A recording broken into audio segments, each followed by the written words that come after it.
इलाके के अंदर वन क्षेत्र 1185.85 हेक्टेयर जमीन अलग अलग टुकड़ों में है। यदि वन विभाग द्वारा इसकी चार द्वारी तार फेंसिंग करके उन पशुओं को उसमें रखा जाए, चारे की व्यवस्था है, नहर विभाग पौंड के द्वारा पानी की व्यवस्था करवा दी जाए तो इस समस्या का समाधान हो सकता है। अध्यक्ष महोदय, इसके साथ साथ एक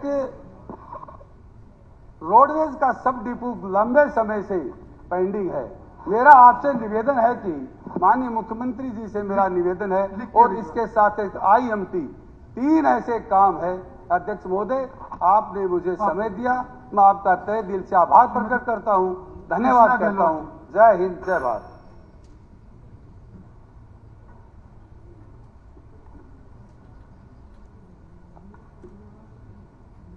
आदरणीय स्पीकर महोदय, सबसे पहले तो मैं आपका धन्यवाद करूंगी कि आपने मुझे राज्यपाल महोदय के अभिभाषण पर बोलने का मौका दिया। मैं स्पीकर महोदय विपक्ष को बताना चाहती हूं कि पिछले 10 वर्षों से हमारी सरकार ने क्या क्या काम किए हैं। बिल्ली के भाग से हमारी सरकार नहीं आई है। हमारी सरकार काम करने के आधार पर आई है। हर वर्ग का, हर क्षेत्र का हमारी सरकार ने काम किया, चाहे वो गरीब हो, महिला हो, किसान हो, युवा हो, हर क्षेत्र और हर वर्ग के लिए काम किया है। 1,70,000 युवाओं को बिना खर्ची, बिना पर्ची के नौकरी देने का काम किया। ऐसे ऐसे गरीब बच्चों को नौकरी मिली है जिन्होंने कभी सोचा ही नहीं था कि नौकरी मिलेगी। और आगे 1,20,000 जो कर्मचारी हैं उनकी रिटायरमेंट तक रोजगार की गारंटी देने का काम भी हमारी सरकार ने किया है। और सबसे बड़ी बात, जो अग्निवीर का हल्ला, जो स्कीम बहुत अच्छी है, पूरे देश में चल रहा था, हमारी सरकार ने अग्निवीर नौकरी के बाद हरियाणा में सरकारी नौकरी देने की गारंटी की बात करी है। इसकी वजह से हमारी सरकार बनी है। सबसे बड़ी बात जो भूल गए हैं, हमारे प्रदेश में आधी आबादी महिलाओं की है। हमारी सरकार ने महिलाओं के लिए हर क्षेत्र में उनकी हर दुख तकलीफ के लिए काम किया है। हमारे प्रधानमंत्री जी आदरणीय नरेंद्र मोदी जी ने बेटी बचाओ बेटी पढ़ाओ अभियान के तहत प्रदेश में बहुत बड़ी जागरूकता लाए हैं। जो हमारा लिंग अनुपात 870 तक होता था, आज बड़े गर्व की बात है कि हमारा लिंग अनुपात जो है 900 से अधिक हो गया है। ये हमारे लिए, बहुत महिलाओं के लिए और मेरी छोटी बच्चियों के लिए गर्व की बात है। और हमारी आंगनबाड़ी कार्यकर्ता जो बहुत काम करती हैं, उसका मानदेय, चाहे वो हेल्पर हो, आंगनबाड़ी कार्यकर्ता हो, उनका मानदेय बढ़ाने का काम किया है। ग्रुप C और ग्रुप D की जो महिलाएं हैं, उन्हें मन चाहे स्थानों पर उनको नौकरी देने का काम, उनकी पोस्टिंग करने का काम हमारी सरकार करने जा रही है। उसके अलावा जो नाइट शिफ्ट में मेरी बहनें नौकरी करेंगी, उनकी सुरक्षित परिवहन की गारंटी हमारी सरकार देगी। यह भी काम हमारी सरकार करने जा रही है। हमारे सेल्फ हेल्प ग्रुप बने हैं जिससे हमारी गरीब महिलाओं के पास पैसा आया, जिन्होंने कभी 500 रुपए का नोट भी नहीं देखा था, उन महिलाओं के पास आज लाखों रुपए उनके बैंक में हैं। ये महिलाएं आधी आबादी हैं, जिन्होंने आधी आबादी ने, हमारी बहनों ने हमें ज्यादा से ज्यादा वोट दिया। मैं खुद अपनी कह सकती हूँ, मेरी कॉन्स्टिट्यूंसी में मेरे को महिलाओं ने बहुत वोट दिया, और वोट इसीलिए दिया कि हमारी जो सरकार ने महिलाओं के लिए बहुत कार्य किया। उसके अलावा बिजली सप्लाई में कितना बड़ा सुधार है। 24 घंटे हरियाणा में बिजली रहती है, उसमें किसानों को भी फायदा है, उसमें हमारे औद्योगिक क्षेत्र में भी फायदा है। पहले 24 घंटे बिजली नहीं रहती थी, आज से 10 साल पहले तक। ऑनलाइन ट्रांसफर कर दिए हमारी सरकार ने, कितना बड़ा फायदा है। लोग यहाँ चंडीगढ़ अपनी ट्रांसफर पोस्टिंग के लिए कितने दुखी होते थे, समय बर्बाद होता था, घर से खर्चा होता था, और फिर भी ट्रांसफर मनचाही नहीं मिलती थी। किसानों को 24 फसलों का जो एमएसपी पर खरीदने का काम किया है, ये देश में एक अनूठा उदाहरण है। इसकी हमें सबको, विपक्ष को भी इसकी तारीफ करनी चाहिए कि 24 हमारी जो फसलें हैं उनको खरीदने का काम किया एमएसपी पर। जब हमारी कोई प्राकृतिक आपदा आ जाती है तो किसानों की खेती नुकसान हो जाती है जी, बहुत नुकसान होता है। और पहले की सरकार में हमें मुआवजा 1 रुपया 10 रुपए तक बड़ी मुश्किल से बहुत देर में से मिलता था। हमारी सरकार ने किसानों की जब भी फसलें खराब हुई हैं तो उन फसलों का मुआवजा समय पे दिया है। और सबसे बड़ी बात, खरीफ की फसलों के लिए हर किसान को 2000 रुपए एकड़ के हिसाब से बोनस देने का काम भी हमारी सरकार ने किया है। और हमारे युवा साथियों के लिए राई में एक खेल यूनिवर्सिटी बनाने का काम किया है, जो एक अनूठा उदाहरण है। कंक्लूड कीजिए। ऐसे इसलिए हमारी सरकार हमारे प्रदेश में बनी है। और मैं स्पीकर महोदय को अपनी कुछ समस्याएं भी रखना चाहती हूं जी। मेरा दिल्ली के साथ लगता हुआ क्षेत्र है जी, उसमें कुंडली, राई, भालगढ़ औद्योगिक क्षेत्र है। कृष्णा जी, अगर आप 1-2 प्रमुख कुछ बोल, हाँ, मैं प्रमुख ही बताऊंगी स्पीकर सर, मैं प्रमुख ही बताऊंगी। कुंडली, राई, भालगढ़ औद्योगिक क्षेत्र है, लाखों लोग वहां पे नौकरी करते हैं जी, पर सुविधाओं का बहुत अभाव है। जमीन का पानी बहुत खराब हो गया, पीने के पानी की व्यवस्था नहीं है। पानी की व्यवस्था का काम हमारी सरकार ने शुरू किया हुआ है, पर वो गति बड़ी धीमी गति से चल रही है। उसको तेजी लाके पीने के पानी की व्यवस्था की जाए। गंदे पानी की निकासी का भी कोई भी अरेंजमेंट नहीं है, गंदे पानी की निकासी जरूर की जाए। मूर्थल और मलिकपुर गांव है जी, जहां पर हमारा बाईपास बनना बहुत जरूरी है जी। मेरा यमुना के नजदीक का एरिया है जी, वहां पे रेती का काम बहुत होता है। और दूसरा, हमारा मूर्थल में एक हमारा कूड़े का डंप बना दिया है 3 जिलों का, जिसकी वजह से भारी वाहन बहुत आते हैं। और वो सड़कें टूटी हुई हैं मूर्थल की सड़कें टूटने के कारण हमारे आए दिन तो एक्सीडेंट होते हैं, सारा दिन गाड़ियां चलती हैं। दे दीजिए बीबी बत्रा जी। और इसके अलावा जी सबसे एक बड़ी समस्या एक और है जी, हमारे दिल्ली के साथ लगता हुआ नाहरा गांव है जी। उस नाहरा गांव के आसपास में एक हमारी पावर ग्रिड कंपनी है जी, जिसने हाई टेंशन तारे लगाने का काम करने जा रही है। और हमारी जमीनों की डिटेल्स भिजवा दीजिए, रिकॉर्ड में आ जाए। जमीनों की कीमतें बहुत ज्यादा है जी, उसकी वजह से वो समस्या का जल्दी से जल्दी समाधान होना चाहिए। हमारे जो किसान हैं वो आंदोलन पे बैठे हैं जी, और 16 FIR दर्ज है, वो तुरंत हमारी सरकार ने कह रखा है उसे रद्द करवाने का काम किया जाए। धन्यवाद जी। बत्रा जी। ऑनरेबल स्पीकर सर, आपका बहुत धन्यवाद कि आपने मुझे बोलने का समय दिया, और मैं अपनी पार्टी का भी धन्यवाद करता हूं कि मुझे बोलने का अवसर प्रदान किया। महामहिम महोदय ने 13 नवंबर को यहाँ पर अपना भाषण दिया। मैं उसका पैरा नंबर 8 पढ़ता हूँ। वर्ष 2024 का ये चुनाव नीति, नियत, निष्ठा और निर्णयों का विश्वास का चुनाव रहा है। मेरी सरकार ने 10 वर्षों में सेवा, सुरक्षा, सुशासन, सहयोग, अंत्योदय उत्थान का जो मिशन चलाया है, वह उस पर समर्थन की मोहर है। और यह जनादेश हरियाणा को विकसित बनाने के लिए नॉन स्टॉप चलता रहेगा। अध्यक्ष महोदय, जो ये मैंडेट मिला है ना जी, ये मैंडेट एक मैनेज्ड एंड स्नैच्ड मैंडेट है। और साथ में सत्ता पक्ष को थोड़ा सा ओम नमो ईवीएम भी कहना चाहिए साथ में, कि ईवीएम की भी पूजा करनी चाहिए इनको। देखिए, और बत्रा जी आप बहुत सीनियर मेंबर हैं। एक मिनट में अपनी मंत्री जी 1 मिनट आप बैठिए। मैडम आप भी 1 मिनट बैठिए।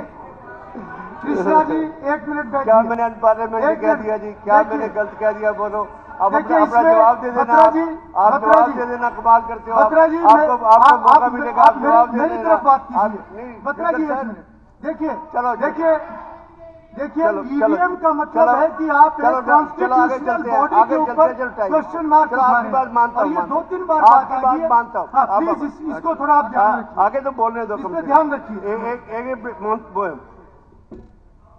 सारी जितने भी मतदाता हैं उसमें 60% मतदाताओं ने आपके खिलाफ वोट डाला है। ये बात तो ठीक है ना, कि ये भी ठीक नहीं है? आपको 60% पढ़ दूंगा।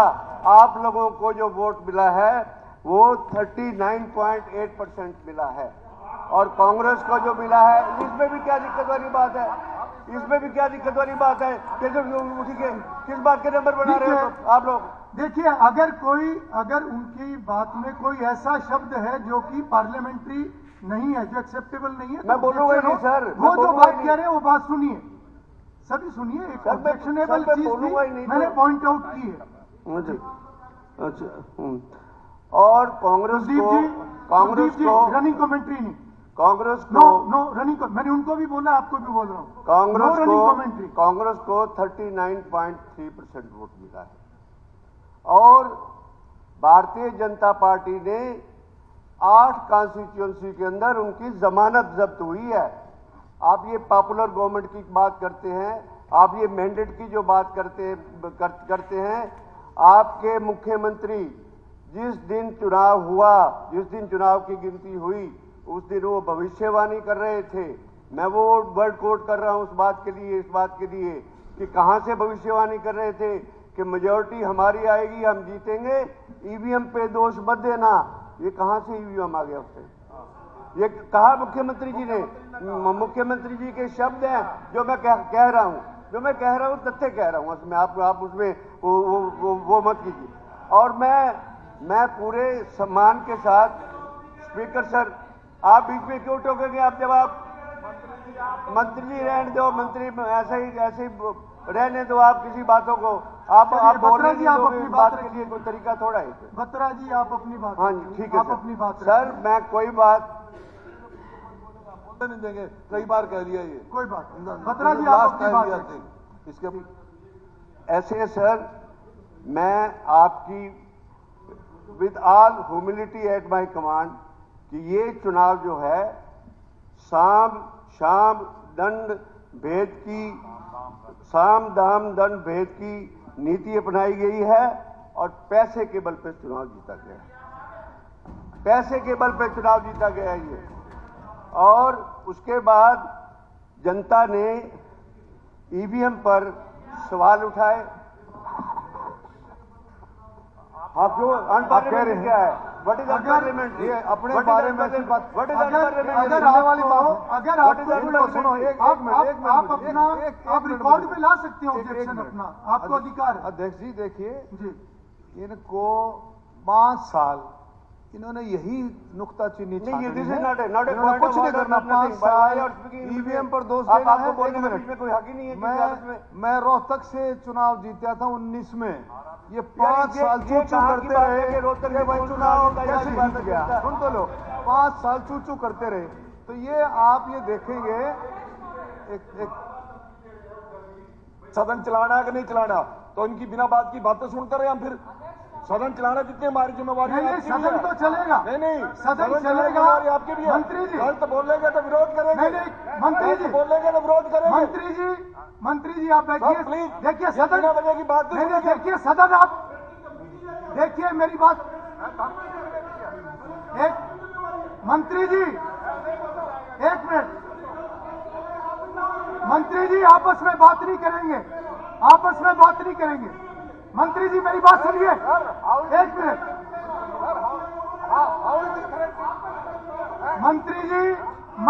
मंत्री जी, सदन वहां से भी नहीं चलेगा, सदन वहां से भी नहीं चलेगा, मगर सदन चलेगा तरीके से चलेगा।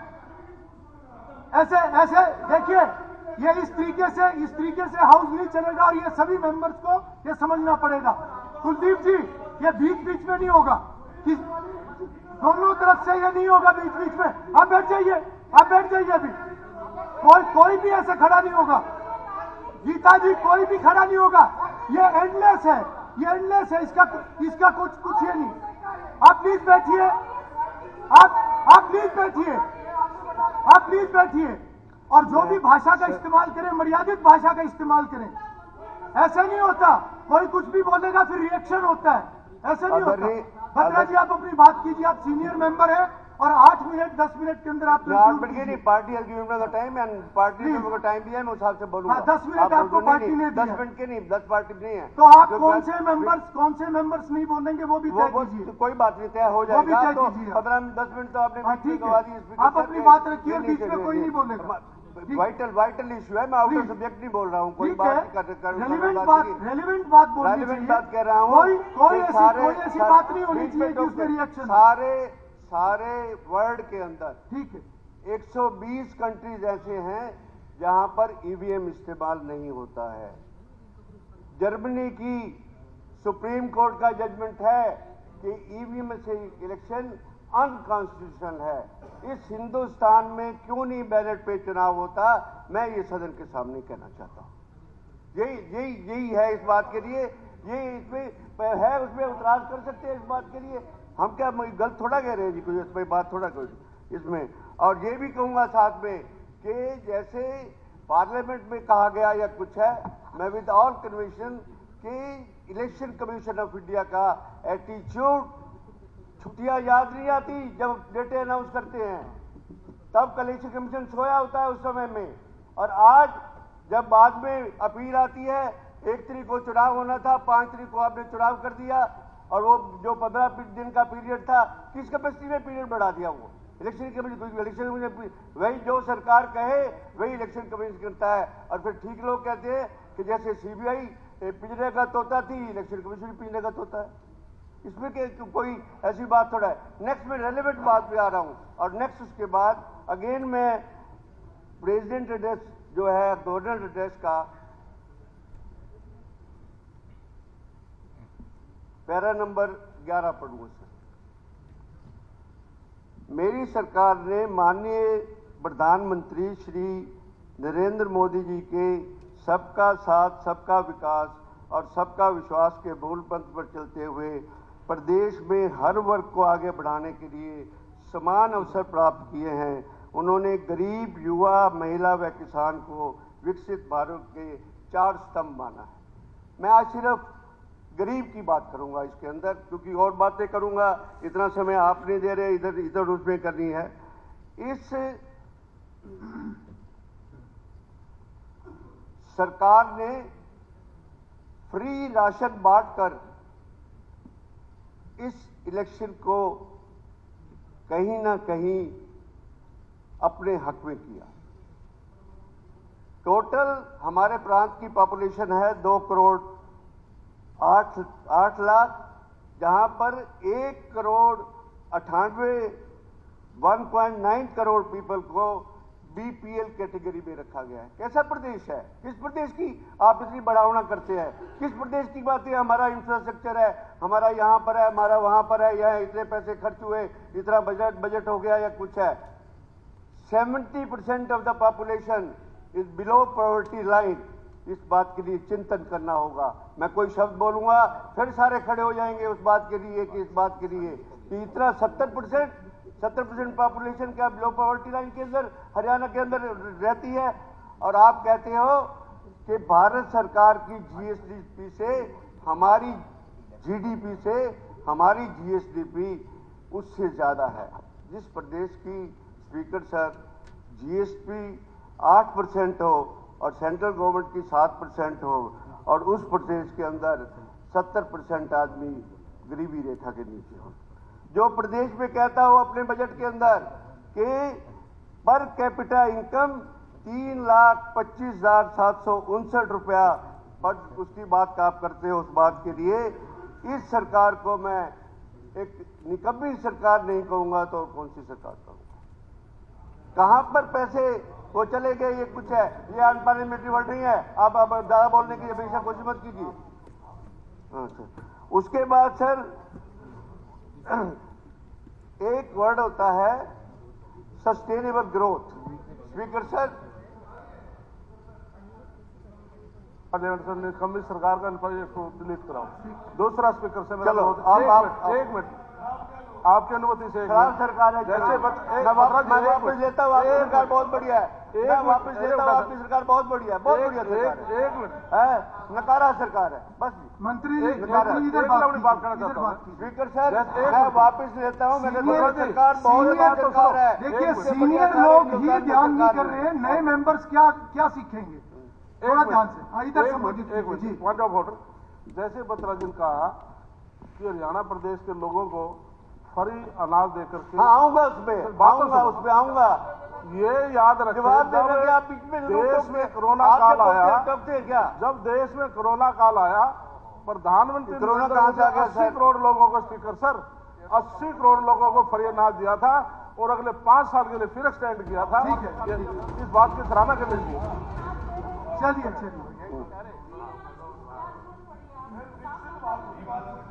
बत्रा जी, आप कंटिन्यू कीजिए। ऐसे है कि सस्टेनेबल ग्रोथ 2 टर्म है सर, बहुत इंपॉर्टेंट टर्म है उस बात के लिए। एक होता है गरीबी को हटाना और एक होता है जो भूखा है उसका पेट भरना। ये सरकार पेट भरने पे पैसा खर्च करती है, ये सरकार गरीबी हटाने में पैसा नहीं खर्च करती। पिछले बजट के अंदर गरीब को खाना खिलाने के लिए या राशन बांटने के लिए बजट का 28% खर्च किया और गरीबी हटाने के लिए 14% खर्च किया। इसी बात के लिए कि फ्री राशन देते रहो, फ्री राशन पे लोगों को मुनसर करते रहो, उनकी गरीबी दूर मत करो। इस बात के लिए दलित की गरीबी मत करो और औरों की गरीबी मत दूर करो, इस बात के लिए। और रोजगार देने की कोई बात नहीं करता ये बात के लिए। जिस प्रदेश में 67,000 करोड़ जो कर्जा लेते हो और उसमें 60,000 रुपए का आप अपने कर्जे और कैपिटल का भुगतान करते हो, ये स्टेट की एक फाइनेंशियल पोजीशन है आपकी। आप डेवलपमेंट की बात जहां तक करते हैं उसके बाद की बताइए। बीपीएल बेनिफिशियरी से प्रजातंत्र को एक बहुत बड़ा, ये जो आपकी 70% आई है, ये अच्छा नहीं है प्रजातंत्र। और ये फिगर्स जो मैं आपके सामने बोल रहा हूं, ये आपकी परिवार पहचान पत्र के अंदर रूल्स बने हुए हैं, उसमें सिटीजन रिसोर्सेज इंफॉर्मेशन डिपार्टमेंट में ये परिवार पहचान पत्र बनाया जाता है सर। और पार्लियामेंट का इलेक्शन हुआ, पार्लियामेंट इलेक्शन में बराबर की 46 और 48 सीटों का आपस में फर्क हुआ उसके बाद, और उसके बाद डिक्लेयर कर दिया कि सेल्फ डिक्लेरेशन के ऊपर हम बीपीएल कार्ड बनाएंगे। कहाँ लिखा है, कौन से कानून के अंदर लिखा है सेल्फ डिक्लेरेशन के अंदर? किसने ये ऑर्डर किए, किसने ये लीगल ऑर्डर किए? सरकार इसका जवाब दे, मेरे बोलने के बाद जवाब दे दी सरकार। उसके बाद सर अब मैं आता हूं सेक्शन 3 ऑफ द परिवार पहचान, हरियाणा परिवार पहचान act 2021। Every family being a resident of state shall be entitled to obtain a Parivar Pehchan number by providing, submitting, updating of the designated portal. Information comprised of such data fields may be notified by the authority with the prior approval of the state government for determining the provision of the any scheme, service, subsidy or benefit। ये वो section 3 के अंदर दे दिया इन्होंने। और section 3 के बाद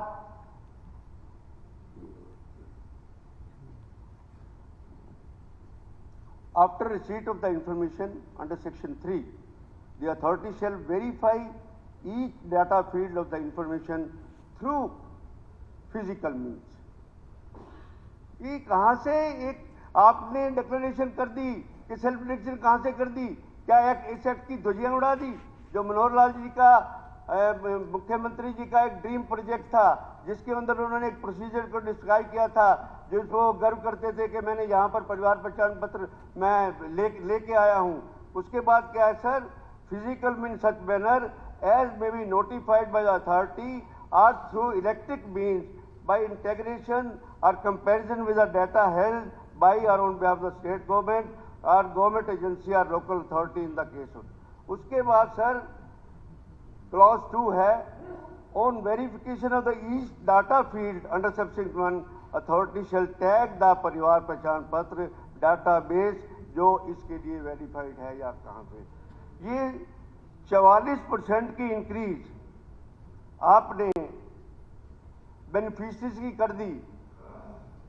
और उसके बाद उन जिलों के नाम भी पढ़ दूंगा, फिर आप कहेंगे कि मैं ज्यादा टाइम ले रहा हूं या कुछ है। 15 मिनट का आपका है, आप उसमें नहीं कोई बात नहीं, मैं उसमें उसी में आ रहा हूँ। अच्छा, लास्ट 2 साल के अंदर ये फिगर कहां से आई, ये कैसे आई, किसने 75 लाख बीपीएल कार्ड ऐड किए, किसकी ये साजिश थी, किस सरकार की साजिश थी। मैं इस सदन के अंदर डिमांड करता हूं, इसके ऊपर सीबीआई इंक्वायरी होनी चाहिए, इस पर सीबीआई इंक्वायरी। मैं किसी बेनिफिशियरी के खिलाफ नहीं हूं, मैं एक सिस्टम जो कानून आप लोगों ने बनाया है, ये कानून इसी विधानसभा के अंदर पास हुआ। और जो बेनिफिशरीज की आप बात करते हैं, इस बात कर रहे हैं आपने, मैं इस विदाउट कनेक्शन अभी बाद में कह रहा हूं, आपको इस बात के लिए तकलीफ की होगी। अनाज के देके वोट खरीदे गए हैं आपने, इसलिए 75,000 रुपये बनाए हैं इस बात के। ये सरकार इस बात का जवाब दीजिए कि 75,000 कहां से, इस बार 75 लाख। हाँ जी, अपमान नहीं कर रहा मैं, अपमान नहीं कर रहा। चलिए कंक्लूड कीजिए डॉक्टर, आप कंक्लूड कीजिए। नेक्स्ट कोविड के एक राम कुमार गौतम जी, कोविड की महामारी में आप कंक्लूड पूरे विश्व में भूखमरी थी, प्रधानमंत्री जी ने संभाला सारा काम। आप मेरा टाइम क्यों ले रहे हैं डॉक्टर साहब, आप मेरा टाइम क्यों ले रहे हैं? आप पहले एक्ट तो पढ़ो। अब बेदी जी खड़े हो गए, जोर से बिजली फ्री बांटा उनका समझौता करा है, लोकसभा वोट मांगा उनका जफियां पावा है, हमारे ऊपर क्वेश्चन मार्क करते हैं। कुछ तो सोच लो, बोल रहे हो यार, सुनने की पेशेंस होनी चाहिए यार, वहां पे जाकर उनसे तो यार ने करते हो, पूरा देश में समझौता करते हो, आप कमाल है। चलो बत्रा जी को कंक्लूड करने दो। बहुत सारी चीजें लोग देखते हैं, जनता देखती है, सुनो सबकी बात, सब आपस में एक दूसरे की सुनो। बत्रा जी आप प्लीज कंक्लूड कीजिए। मैंने इसीलिए अरोड़ा जी मेंबर, आपकी पार्टी के मेंबर बोल रहे हैं, आपकी पार्टी के मेंबर बोल रहे हैं, कंक्लूड कर, उनको कंक्लूड कर लीजिए। चलो सीनियर मेंबर हैं, आप उनको कंक्लूड करने दो प्लीज, कंक्लूड करने दो। बत्रा जी ने जो बात उठाई है कि किस प्रकार से 75 लाख बेनिफिशरी बढ़े हैं, इसकी इंक्वायरी होनी चाहिए कि वो कौन लोग हैं, किन के बढ़े हैं, आखिर वो परिवार पहचान पत्र के पास वही बात आपके मेंबर बोल रहे हैं या नहीं थी, वही ये बात सरकार आपके कैसे मेंबर इंक्वायरी कराएंगे? ठीक है, अब पैरेलल मत बोलिए। आप बत्रा जी आपने कंक्लूड कर लिया अपना, आप कहो, आप कंक्लूड कीजिए। ऐसे नहीं, ऐसे नहीं कर रहे हो, प्लीज आप अरोड़ा जी आप बैठिए प्लीज, अरोड़ा जी आप बैठिए प्लीज, ऐसे नहीं। सीनियर लोगों से ये एक्सपेक्टेड बाय वॉच 2 मिनट से ज्यादा। वेरी सॉरी टू से, minister has given the statement, he express कि मेरे को नॉलेज नहीं है इस बात के लिए, पर मिनिस्टर को तो कम से कम पता होना चाहिए कि 75 लाख बेनिफिशरी का राशन कहां से मिल रहा है, कब से मिल रहा है। और आपने पार्लियामेंट चुनाव के बाद डिक्लेयर कर दिया इस बात के लिए। और आखिरी बात, मैं ऑनरेबल स्पीकर सर आपकी इजाजत से, आपने मुझे पैरा नंबर 13 है कि 1 दशक पहले के हरियाणा और आज के हरियाणा के दर्पण में कितना साफ है। क्या एक दशक से पहले हरियाणा कुछ नहीं था क्या? आप लोग हरियाणा में रहते नहीं थी क्या? हरियाणा में फैसिलिटीज नहीं थी क्या? हरियाणा में सड़कें नहीं थी क्या? हरियाणा में पावर नहीं थी क्या? हरियाणा में एम्प्लॉयमेंट नहीं थी क्या? हरियाणा में उच्च अधिकारी पर ऑफिसर्स नहीं थी कि क्या नहीं था हरियाणा के अंदर? 10 साल के अंदर हरियाणा सब कुछ हो गया इस बात के लिए। चलिए कंक्लूड कीजिए। रामकुमार गौतम जी जो है मैंने रामकुमार गौतम जी श्याम सिंह जी ढंग से रामकुमार गौतम जी चलिए। अध्यक्ष महोदय, आपका बहुत बहुत धन्यवाद। आपने मुझे बोलने का समय दिया और मुझे ऐसी उम्मीद है जैसा कि पहले कई लोग बोल के उतना टाइम मुझे आप जरूर देंगे। अध्यक्ष महोदय, मैंने जो पार्टी ज्वाइन की बीजेपी जींद में ज्वाइन की थी, उसी दिन मैंने घोषणा की थी कि 50 सीट मिनिमम बीजेपी की आएंगी और नायब सैनी मुख्यमंत्री बनेगा और यह भी कहा था 200% बनेगा। बात कुछ भी नहीं थी, बात तो सिंपल इतनी ही थी। मैंने यही बताना था कि एक तरफ मुकाबला बीजेपी का है और एक तरफ मुकाबला हुड्डा पार्टी का है, not Congress party, Hooda party.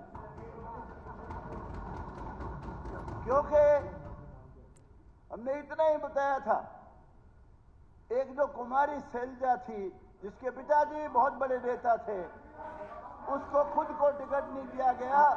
वो जो टिकट गौतम जी गवर्नर आई थी उसको भी गवर्नर एड्रेस पे रही है। ये हमने बताया था उस समय, गवर्नर एड्रेस उस पे समय मैंने बताया था गवर्नर एड्रेस पे रही है। कंपेयर करना था सिर्फ के मुकाबला था हरियाणा में किसी और पार्टी का नहीं था, मुकाबला था बीजेपी का और हुड्डा साहब का। आप गवर्नर एड्रेस पे रही है और हुड्डा साहब का। ठीक है। हुड्डा साहब पार्टी आपकी है और का दखल ही नहीं कुछ भी। क्या गलत कह दिया अध्यक्ष महोदय, पार्टी एक बार हुड्डा साहब का नाम लिए वो कुछ कहेंगे। अध्यक्ष महोदय, पंडित जी जो है रामकुमार जी बड़े अच्छे आदमी, मेरे पुराने मित्र हैं। इनको बोल दे जो कहते हैं, फिर बोल के माफी भी जल्दी मांग लेते हैं। अभी मैं कहता मैंने बड़ी गलती करी जो उसके खिलाफ बोले आप भाई बड़ा हुड्डा साहब बोल रहे हो, फिर हुड्डा साहब सबके बीच में कहता हूं, सुनो, हुड्डा साहब सबके बीच में आप दोनों की दोस्ती बनी रहे। जो आपने सरकार चलाई है वो बिल्कुल गलत थी, मैं उसका हामी नहीं हूं बिल्कुल, लेकिन इंसान अच्छे हो, आपकी रगों में गलत खून नहीं है। But you are surrounded by bloody rejected people of Om Prakash Chautala. आप कांग्रेसी, आपके साथ है ही नहीं कोई भी। अध्यक्ष महोदय, आप अपने ये सारे लोग होगी बात, सलाहकार है, गीता जी होगी ये कहता हूँ। अरे आप तो अलग हो यार, छोड़ो। अध्यक्ष महोदय, माननीय सदस्यगण, माननीय सदस्यगण, मैं सदन की जानकारी के लिए बताना चाहता हूं कि ऋषिकुल विद्यापीठ सोनीपत के विद्यार्थी तथा स्टाफ आज सदन की कार्रवाई देखने के लिए दर्शक दीर्घा में उपस्थित थे, अभी हैं। मैं अपनी तथा सदन की तरफ से इनका बहुत बहुत स्वागत करता हूं। माननीय सदस्यगण, आज सदन में श्रीमती किरण चौधरी, सदस्य राज्यसभा अध्यक्ष, दीर्घा में उपस्थित हैं। यह सदन उनका भी स्वागत करता है। जी रामकुमार गौतम। अध्यक्ष महोदय, क्योंकि मुकाबला सिर्फ हुड्डा साहब का, नायब सैनी का, बीजेपी का और हुड्डा साहब की पार्टी का था, इसलिए हमने कंपेयर यही समय करना था बस। 10 साल का हुड्डा साहब का कार्यकाल और 10 साल का बीजेपी का, मनोहर लाल खट्टर जी का और नायब सैनी का कार्यकाल। इतनी सी बात थी। वो मुझे पता था कि भाई हम हर गांव में जा जाके पूछते थे, भाई तेरे गांव में कितने छोरे लगे 10 साल में? हुड्डा साहब के राज में एक भी नहीं। भाई खट्टर साहब वाले में कितने लगे? 70, 60, 65, 55, 15। भाई हुड्डा साहब के टाइम में तेरे गांव में कितने लगे? काम कितने हुए तेरे डेवलपमेंट के? एक भी नहीं। भाई खट्टर साहब के राज में और नायब सैनी के राज में कितने काम हुए कि जी इतने लाख के, इतने करोड़ के? यही चीज हमने बतानी थी। और दूसरी बात ये कि हुड्डा साहब को और कांग्रेस पार्टी को ये दुख नहीं होना चाहिए जो ये ईवीएम की बात करते हैं कि ईवीएम ने धोखा दे दिया। हुड्डा साहब, ईवीएम का बहाना ना बनाओ। ईवीएम का जब आप राज में आ जाते तो फिर ईवीएम सही थी। ये तो आपकी सीट जो 37 आई है, ईमानदारी से कहता हूं, सारे एग्जिट पोल और सट्टा बाजार उनकी वजह से 37 आई है, नहीं 37 नहीं आती, मैं दावे से कहता हूं। देखिए 10 साल पहले का हरियाणा, कोई आदमी सोच नहीं सकता था बिना सिफारिश नौकरी मिलेगी। कोई आदमी सोच नहीं सकता था बिना किसी की सिफारिश के कोई भी काम होगा। हर काम के लिए सिफारिश की जरूरत थी। डेवलपमेंट का भी पैमाना था। रोहतक के इर्द गिर्द जहां कहीं जींद जिला शुरू हुआ सड़क बंद। भिवानी जिला एक दिन किरण चौधरी बैठी है, वो कह रही थी कि हमारा राज होगा। जब मैंने उस वक्त कहा था किरण हमारा राज कदा होगा, हुड्डा साहब बनेगा मुख्यमंत्री तो अगर थारी सरकार आ गई तो। और मैं कहा याद कर ले, रोहतक से सड़क चली थी खेड़ी मोड़ पे, थम दी जाके थारा कैसे राज होगा। तो हर मामले का हमने यही बताया। देखिए ऐसे ऐसे अनेक बच्चे, मुझे दुख इस बात का है, बहुत लोगों ने वोट और आधार पे दिया, जातीय आधार पे दिया। सबसे ज्यादा बच्चे हमारे जाट समाज के लगे इस सरकार में, मैं दावे से कहता हूं। और बड़ी बड़ी पोस्टों पे, बड़ी बड़ी सारी पोस्टों पे मेजोरिटी बच्चे जाटों के लगे। इसलिए नहीं कि उनकी सिफारिश थी, काबिल बच्चे थे, मेहनत कर रखी थी, मेरिट में आते थे। और जो हमारे चमार भाई, अब वो ये बुकल बहुत बोल रही थी, गीता बुकल, मैं इससे प्यार करता हूं, नफरत नहीं करता, अच्छी लड़की है, काबिल भी है, ये भी मानता हूं। 80% बच्चे चमारों के लगे खट्टर साहब के राज में। और ये जो AB बनवाई है आप लोगों ने ही बनवाई है। अरे इतनी घृणा क्यों करते हो बीजेपी से? नरेंद्र मोदी और बीजेपी से पहले हिंदुस्तान का बेड़ा गर्क था। हमारे देश के बहुत पावरफुल प्राइम मिनिस्टर, बहुत ही काबिल prime minister doctor Manmohan Singh, वो अमेरिका में गए थे। और अमेरिका में गए थे तो उनकी बड़ी भारी बेइज्जती की एयरपोर्ट पे। यहां तक कहते हैं, पता नहीं, कहते इंसल्ट इतनी की कि पगड़ी तक उतरवा ली। ये बहुत शर्म की बात थी, उनकी नहीं पगड़ी उतरवाई, वो पगड़ी इस देश की उतरवाई थी। इस देश का सम्मान नहीं था उस समय। नरेंद्र मोदी का मुकाबला क्या करोगे? अब क्या कहता है राजीव गांधी, जाति जनगणना कराऊंगा, जाति जनगणना कराऊंगा। एक ने पूछा, ओ राहुल गांधी, सॉरी राहुल गांधी, अरे तू जाति जनगणना कराओगा? एक वो अनुराग ठाकुर है, उसने वही पूछ लिया, बोला भाई तेरी जात तो बता दे के। देखिए जातिगत जनगणना कराना, शांति कर, बैठ जा बेटा, बैठ जा, बैठ जा, बैठ जा। सुनो सुनो, नरेंद्र मोदी का मुकाबला, नरेंद्र मोदी का मुकाबला कोई नहीं कर सकता। बीजेपी का मुकाबला कोई नहीं कर सकता। बीजेपी ने नरेंद्र मोदी में दुनिया में इस देश का सम्मान बढ़ाया है। जो देश आपस में भी दुश्मन है, यूक्रेन है, रशिया है, उन्होंने भी वही सम्मान दिया जो यूक्रेन ने दिया, वही रशिया ने दिया। अमेरिका ने भी वही दिया जो रशिया ने दिया। दुनिया में देश को जना दिया। गौतम जी, आप कोई 370 राज्यपाल अभिभाषण तक रहिए और इस तरह के शब्दों को थोड़ा अवॉइड कीजिए आप। ठीक है जी, 370 धारा को, 370 धारा को निकल सकता था। निकल जाएगा। मोदी ने 1 मिनट नहीं लगाई, खून के कतरे बह जाएंगे, नालियां बह जाएंगी, खून की कतरा खून का भी नहीं गिरा। 370 धारा तोड़ के फेंक दी। राम मंदिर का निर्माण किया, जो हमारे लिए गौरव की बात है। सुबह उठते ही ताऊ राम राम, दादी राम राम, बेबे राम राम, रग रग में हमारे राम। कांग्रेस वालों ने बयान दिया था, उसने वो जो आजकल इनकी पार्टी में पता नहीं आया कि नहीं आया, इनका वकील था कपिल सिब्बल, कि जी 10 साल फैसला ना होने दो इसका, बाबरी मस्जिद बनी रहने दो इसमें। अरे मैं दावे से कहता हूं, और पार्टी बना लिया भूपेंद्र हुड्डा, बेशक सूत बैठ जाओ जरा, मुझे नहीं पता, लेकिन ये पार्टी, कांग्रेस पार्टी, गारंटी से कहता हूं कभी पावर में नहीं आएगी, कभी भी नहीं आएगी। अरे भले आदमी जाति जनगणना और तेरे को सूझता ही कुछ नहीं, कभी सेक्रेटरी कितने, कभी कितने कितने, अजीब बात करता है। आप देखिए 10 साल पहले बच्चे किलकी मारते फिरा करते, बसों में बदमाशी करते थे और लोग पूछते थे भाई तू पढ़ भी लिया करे, अरे तुमने के चिंता है, सर्टिफिकेट भी ले आवांगे। और सिफारिश अपनी नाम लेते थे हमारे भाई का या किसी का भी, यूं कहते उस पर लगा लूंगा छोरा तो, और नहीं तो गठड़ी बांध रखी बहुत बड़ी वह लगा दूंगा सारी।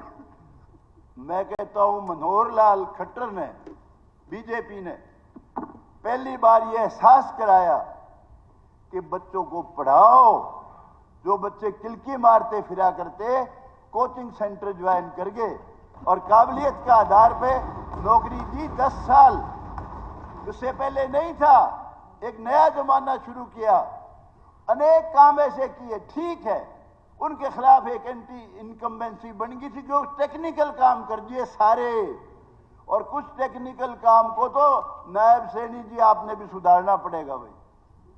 हालांकि आपने बहुत काम HKRN के उनकी पक्की कर दी नौकरी, अनेक काम है, बहुत लोगों ने ये वो गाए हैं ये, इसलिए मैं रिपीट नहीं करूंगा।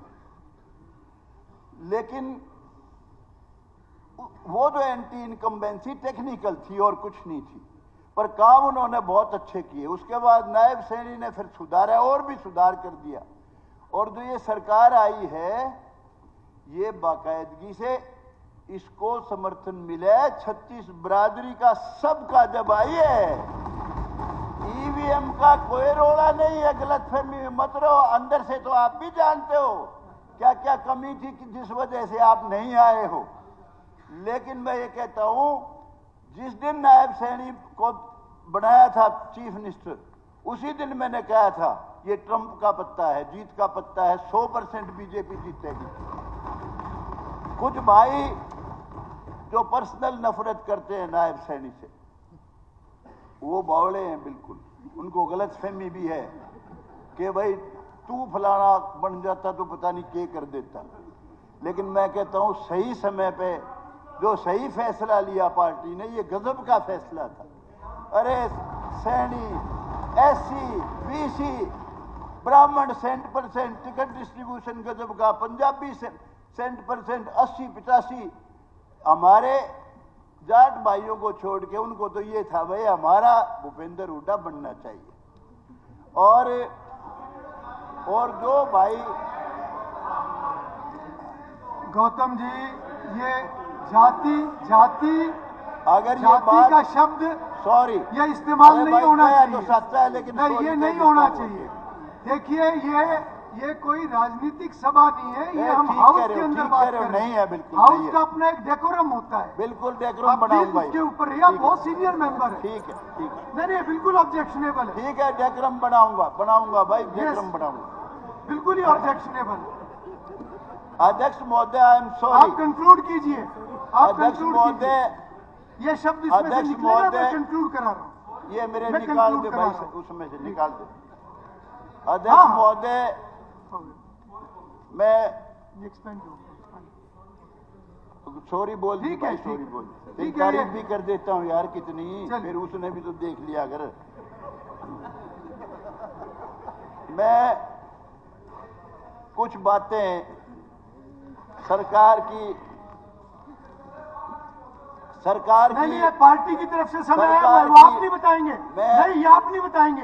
ये पार्टी तय करेगी कि उसका कौन सा सदस्य कितना बोलेगा।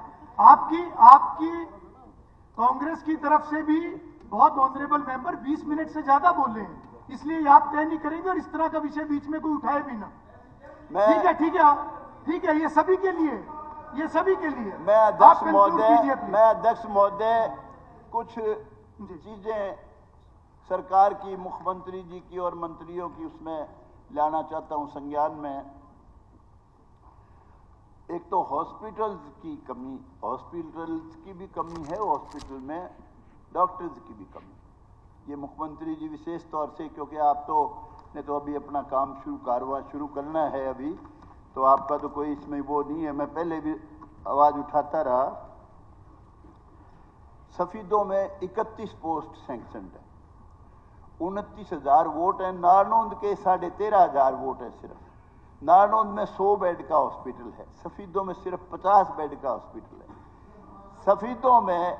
सफीदों में 31 पोस्ट सैंक्शनड है, जिसमें से 31 में से 18 खाली है, सिर्फ 13 भरी हुई है। और नारनौंद में 73 पोस्ट हैं सैंक्शनड, सिर्फ 53 खाली हैं, 20 भरी हुई है। और नारनौंद सिविल हॉस्पिटल में 12 डॉक्टर हैं, 42 सैंक्शनड पोस्ट है। और सफीदों में 7 सैंक्शनड है, मुआना में 7 सैंक्शनड है, सिर्फ 1 डॉक्टर है। सबसे बड़ा गांव है अपने जींद जिले का। इसी तरह काड़वा है, 1 डॉक्टर। नेट सेल में ये है कि 23 पोस्ट खाली है और 8 सिर्फ भरी हुई। तो एक तो इस और विशेष ध्यान देना पड़ेगा। दूसरी बात, एक कॉलेज मंजूर किया हुआ है गर्ल्स का जामनी में, और उसकी बजट कहीं और ले गए। वो क्लास तो लगती हैं, लेकिन सीनियर सेकेंडरी स्कूल आप कंक्लूड कीजिए, आपका समय पूरा हो गया। लिख के दे देना, वो सब रिकॉर्ड में। 1 सेकंड जी, बस जल्दी करूंगा, कोई बात। अभी जल्दी घंटी ना बजाइयो, 1 मिनट और लगे, कोई बात। तो इसमें ये है कि एक तो ये वो जामनी का जो कॉलेज है, उसकी स्कूल में क्लास लगती है लड़कियों की, वो पिल्लू खेड़ा में। तो वो 8 एकड़ जमीन बाकायदा सरकार के नाम है, वो कॉलेज जरूर बनवाना। और एक ये जो नारनौंद में 50 गांव को दिक्कत है, 25 गांव नारनौंद से उधर 12 की तरफ, और 25 गांव खांडा और पेटवाड़ की तरफ। पहले भी मैं अनेक बार आवाज उठाई, मंजूर कर दी थी पहले खट्टर साहब ने, लेकिन बाद में वो बनाई। बहुत ही जरूरी है। नारनौंद क्रॉस करते हैं जब कई घंटे कई बार जाम लग जाता है, इसको आप अपनी फर्स्ट प्रायोरिटी पे लो, ये मेरा आपसे आग्रह है। और मेरा एक और सुझाव है आपको। 1 सेकंड जी, बड़ी कीमती बातें कह रहा हूं। समय आप लिखिए, कोई बात नहीं। 1 सेकंड, आज खुला समय मिला, थोड़ा सा 1 मिनट, आज पार्टी की तरफ से भी मिला है मुझे, जो यार अन्ना उस हिसाब से आया रिटर्न में, मैंने भी पूरा समय। 1 मिनट सिर्फ, कोई बात। एक जो है, जितने भी सब डिवीजन बने हुए हैं, नारनौंद भी उनमें एक है, सिविल कोर्ट नहीं है। 1.25 एकड़ जमीन हमने कहा था जी ट्रांसफर कर दो, टूटी फूटी जगह पड़ी है एक इलेक्ट्रिसिटी बोर्ड की, खट्टर साहब वहां भर के आए थे, किया नहीं। तो ये भी ध्यान करके सिविल कोर्ट भी वहां बनवाने का कष्ट करें। और दूसरी बात ये कि ये जो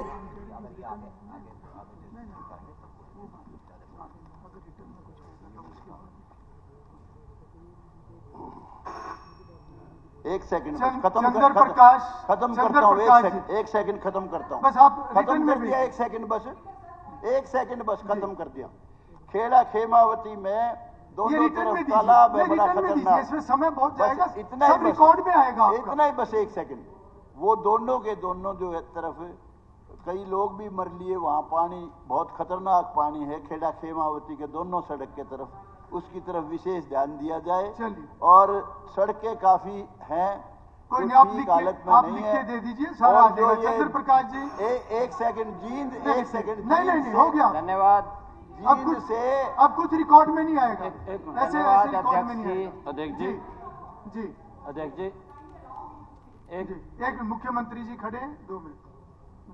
अध्यक्ष जी, सदन में कल से कुछ माननीय सदस्यों ने चुनाव प्रक्रिया संबंधी कुछ क्वेश्चन उठाए हैं। मेरा आग्रह है माननीय अध्यक्ष जी आपसे, किस तरह के क्वेश्चन हाउस में ना उठें, इससे हमें बचना चाहिए। मेरा आग्रह है सबको इसके बारे में। देखिए माननीय सदस्यगण, माननीय मुख्यमंत्री जी, मैंने भी इस विषय को मौखिक तौर पर देखा है, सुना है हमने। भारतीय संविधान अनुच्छेद 324 विधानसभा प्रक्रिया तथा कार्य संचालन संबंधी नियम के नियम 46 आदि के अंतर्गत ऐसे विषय जो संवैधानिक संस्थाओं या उनकी कार्यशैली के बारे में हो सामान्यतः नहीं उठाए जा सकते, परंतु कोई भी विषय उठाना या ना उठाना ये तभी डिसाइड किया जा सकेगा अगर रिटर्न में कोई नोटिस मेरे पास आएगा, ये तभी डिसाइड